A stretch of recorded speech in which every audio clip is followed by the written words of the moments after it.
Ready to dive into a Flutter project from GitHub and get coding in Vscode? Here's how to do it fast.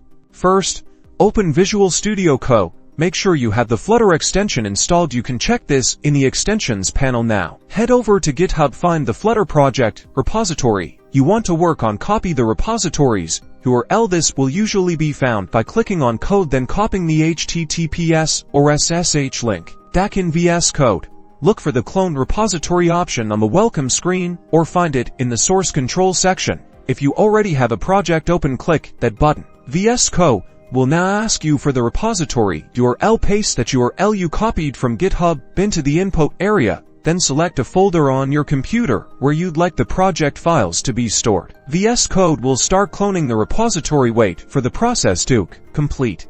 Once the cloning is finished, Vscode will likely prompt you to open the clone project. Click Open to load the Flutter project into the editor. Make sure all files are set up for the project. Before we get into the coding, we need to make sure everything is set up correctly. So next, open the terminal by clicking the View tab and selecting Terminal. Now run Flutter Doctor. This command will check your Flutter installation and dependencies, highlighting any issues you need to resolve. If the Doctor gives you the all clear, or after you've resolved any problems, you're ready to run the project.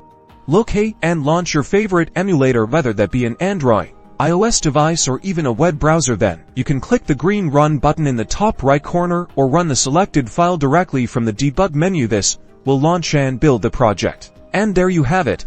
You've successfully imported a Flutter project from GitHub into Vscode, all ready for development, coding, and contributions. Get coding. And don't forget to like and subscribe for more Flutter tips and tricks. #Flutter Vscode, #GitHub import.